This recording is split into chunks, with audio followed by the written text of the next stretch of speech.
अजीज़ान करामी, मसला फिदा को लेकर भाई लोग मुसलमानों के जहन में बहुत सारे शुबहात डालते हैं। कभी खुलफा पर इतराज़ करते हैं, कभी खलीफा अव्वल पर नाहक जायदाद गज़ब करने का इल्ज़ाम लगाते हैं, कभी कुछ शुबहात डालते हैं और फिर सादा लोग मुसलमान जब इनके करीब होते हैं तो उनके दिमागों को ख़राब करके उनको इस्लाम से दूर करने की कोशिश करते हैं और सहाबा से मुतनाज़ा करते हैं। हाल ही में एक शुबा ये उठाया जा रहा है कि ये जो देखो आपकी अहदीस की जो कुतब हैं, बुखारी, मुस्लिम, अबू दाऊद, इनके अंदर ये बात आई हुई है कि हज़रत बीबी फातिमा तो ज़हरा ये हज़रत अबू बकर सिद्दीक के पास जायदाद लेने के लिए कही और अबू बकर सिद्दीक ने इनकार कर दिया। 11 हिजरी में मिसाल है। और उसके बाद अब फिर बाग़ फदक का मसला फौरन छिड़ा। जैसे ही सही बुखारी के अंदर अल्फाज ये हैं कि जैसे ही जनाब खत्म मरतबत के बाद खिलाफत पहले खलीफा के हाथों में चली गई तो उसने फौरन वहां से कहा कि बाग़ फदक से मुलाजिमीन को हटा दिया जाए, जनाब अमीर अलैहिस्सलाम के मेरे जो कारिंदे हैं वो वहां चले जाएं और वहां पे वो काम करें और उसके ऊपर कब्जा कर लें और आइंदा जो भी उसकी इनकम होगी, जो आमदन होगी उसकी, वो हुकूमत के खाते में आएगी, मुझे मिलेगी और जनाब अमीर अलैहिस्सलाम को, जनाब सैयदा को महरूम कर दिया जाए। बस ये सुनना था। बीबी ने फौरन किसी को भेजा कि क्या बात है, तुमने मेरे मुलाजिमों को वहां से क्यों हटाया है और ये बाग़ फदक पे तुमने कब्जा कर लिया। तो उन्होंने पैगाम भेजा कि नहीं, आपका नहीं है, ये पैगंबर इस्लाम ने मुझसे कहा था कि ये मैं ले सकता हूँ। बस फिर बीबी ने सबको जमा किया और फिर बाकायदा एक खवातीन का झुरमुट, कुरैश की जो जितनी भी वो बनी हाशिम की खवातीन थी, कुरैश की जितनी भी मुसलमान खवातीन थी, सबको जमा किया, कहा कि मैं अपना हक मांगने के लिए सुनने से मौरखीन ने लिखा कि जनाब सैयदा ने अपनी जो अबा थी वो सर पे ली और फौरन सबको जमा किया। सारी चारों तरफ मस्तूरात हैं, सबसे कहा मेरे साथ चलो, मैं जाके मुतालबा करना चाहती हूँ। तो अजीज़ान करामी, जब ये बात सुनता है कोई सादा मुसलमान तो उसके दिमाग में बहुत सारी खलश उठती है और वो परेशान होता है। परेशान नहीं होना चाहिए। जब भी इस तरह की बातें हों तो इन लोगों से 2 सवाल कर लें। पहला सवाल, जब वो करते हैं ना बात, ये जी बुखारी शरीफ के अंदर ये बात आई हुई है, तो आप इनसे सवाल करें कि ये बुखारी की जो रिवायत है ना वो मुकम्मल पढ़ के सुना दें। जब ये रिवायत मुकम्मल पढ़ेंगे आपका दिमाग खुल जाएगा, आपको पता चल जाएगा कि मसला क्या है और किस तरह से ये मसला हुआ और कैसे हजरत अबू बकर सिद्दीक ने ये बाग ना दिया। क्यों? इस वजह से कि वो तो जायदाद थी ही नहीं। अगर जायदाद होती नबी सल्लल्लाहु अलैहि वसल्लम की तो हजरत अबू बकर सिद्दीक देते। ये कैसे हो सकता है कि नबी की जायदाद हो और नबी के घर वालों को ना मिले? और इस बात को मैं आगे वजाहत के साथ बयान करता हूं। और दूसरा सवाल इन लोगों से ये करें कि देखो जी, हजरत अबू बकर सिद्दीक के पास, जैसे कि बुखारी में ये अल्फाज आते हैं, हजरत अबू बकर सिद्दीक के पास अगर पैगाम हजरत बीबी फातिमा तो ज़हरा ने भेजा कि उनकी जायदादें उनको विरासत के तौर पर दी जाए, तो हजरत अबू बकर सिद्दीक ने सिर्फ इनकार किया या कुछ कहा भी सही? अगर ये कहते हैं कि सिर्फ इनकार किया तो ये झूठ बोलते हैं। अगर कहते हैं कुछ कहा तो वो कहने वाली जो बात है वो सामने लेकर आए, मसला हल हो जाएगा, आपको समझ आ जाएगी वो मसला क्या था। अब मसला कुछ इस अंदाज से है। बुखारी की 2-3 हदीसें हैं, इसी तरह मुस्लिम की बहुत सारी हदीसें हैं, इस तरह अबू दाऊद का एक मुस्तकिल बाब है। इन सब को अगर सामने रख के इस मसले को उठाया जाए तो ये मसला कुछ इस अंदाज से है कि जैसे हजरत अबू बकर सिद्दीक खिलाफत के मनसब पर फायज हुए तो हजरत बीबी फातिमा तो ज़हरा ने एक पैगाम भेजा हजरत अबू बकर सिद्दीक के पास कि ए खलीफा अव्वल, वो मदीना का जो सदका है, यानी वो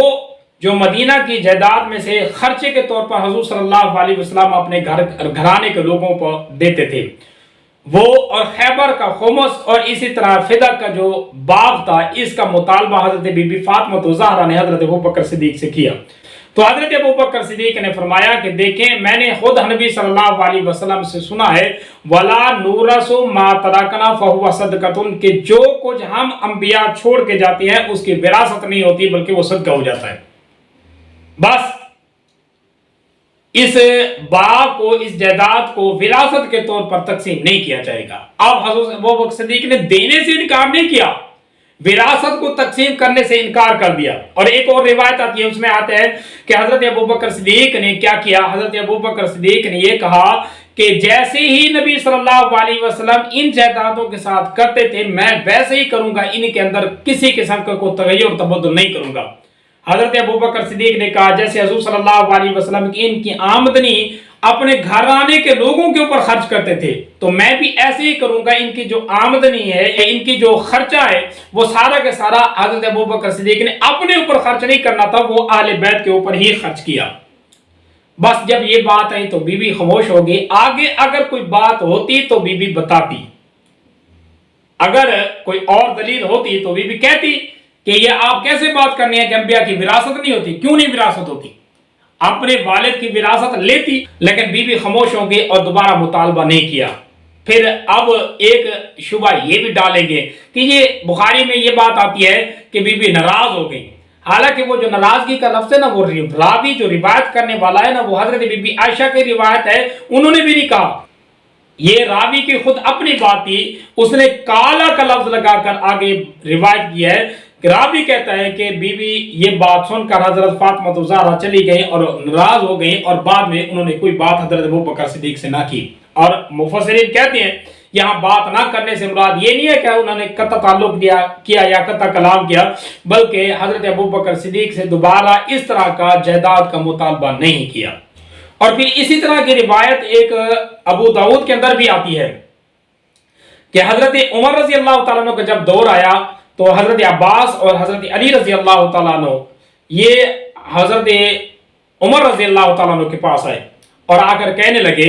کہ دیکھیں جی وہ جو فدا کا باغ ہے نا وہ ہمیں دے دیں۔ اب ان کا جو مطالبہ تھا اب وراثت کا مطالبہ نہیں تھا، ان کا مطالبہ یہ تھا کہ ہمیں یہ ہمارے قبضے میں دے دیں، ہم خود ہی اس سے اپنا خرچہ خود وصول کریں گے۔ تو حضرت عمر رضی اللہ تعالیٰ نے دو شرطیں رکھیں، ایک یہ کہ اگر آپ اس باغ کو لے کر خود ہی اس کے اوپر کام کرنا چاہتے ہیں اور خود ہی اس کے اوپر محنت کر کر خرچہ اپنے گھر کا نکالنا چاہتے ہیں تو یہ باغ میں تمہیں دے دیتا ہوں، لیکن اگر یہ مطالبہ اس کی تقسیم کا ہے کہ یہ دونوں آپس میں تقسیم کرنا چاہتے ہیں، جو تقسیم نہیں ہوگا۔ اب یہاں پر ایک اعتراض یہ بھی رہ جائے گا کہ جی یہ کیسے کہتے ہیں کہ انبیاء کی وراثت نہیں ہوتی، حالانکہ انبیاء کی تو وراثت ہوتی ہے، قرآن مجید کے اندر تو یہ خاص نہیں ہے، قرآن مجید کے اندر تو عام لفظ ہے، تو یہ کیسے مسلمان کہتے ہیں کہ انبیاء کی وراثت نہیں ہوتی؟ بات یہ ہے کہ یہ بات خود اہل تشیع کی کتاب کے اندر موجود ہے، اصول الکافی ایک کتاب ہے، اس کے اندر یہ بات لکھی ہوئی ہے کہ حضرت امام جعفر صادق رضی اللہ تعالی عنہ وہ ایک قول نقل کرتے ہیں، وہ کہتے ہیں کہ انبیاء کی کوئی وراثت نہیں ہوتی، انبیاء کی وراثت مال اسباب اور درہم دنانیر نہیں ہوتی، بلکہ انبیاء کی وراثت علم ہے۔ اسی بنا پر حضرت ابوبکر صدیق نے یہ باغ جو فدا کا اس کو تقسیم نہیں کیا، بلکہ حضرت ابوبکر صدیق کے الفاظ کچھ اس طرح سے بھی ہیں کہ جب حضرت فاطمہ الزہرا حضرت ابوبکر صدیق سے جائیداد مانگنے کے لیے آئیں تو حضرت بی بی فاطمہ کو حضرت ابوبکر صدیق نے کہہ دیا کہ میرا مال حاضر ہے، آپ میری جائیداد لینا چاہتی ہیں تو لے لیں، لیکن شریعت کے معاملے میں کسی قسم کا رد و بدل نہیں کروں گا۔ اور یہ بات اہل سنت کی کتابوں میں نہیں بلکہ اہل تشریع کی کتابوں میں موجود ہے۔ حق الیقین ایک کتاب ہے جس کتاب کے اندر یہ آتا ہے کہ جب بی بی فاطمہ حضرت ابوبکر صدیق سے جائیداد مانگنے گئی تو حضرت ابوبکر صدیق نے بی بی کی بڑی مدح ثنا کی، بڑی شان بیان کی کہ جی آپ تو بڑی فضیلت والی ہیں، آپ جیسی کوئی دنیا میں عورت نہیں، آپ تو جنت کے سردار ہیں، آپ کے بنا تو اللہ پاک نے کسی کو بخشنا نہیں ہے، آپ تو امت کی عورتوں کو بخشانے کا ذریعہ ہیں۔ تو یہ اس طرح کے الفاظ کہنے کے بعد یہ ہے کہ میری جان، میرے جائیداد اور میرا مال آپ کے اوپر حاضر ہے، آپ میرے مال میں سے جس طرح چاہیں خرچ کر سکتی ہیں، یہ الفاظ ہے حق الیقین کتاب کے۔ آپ کے قانون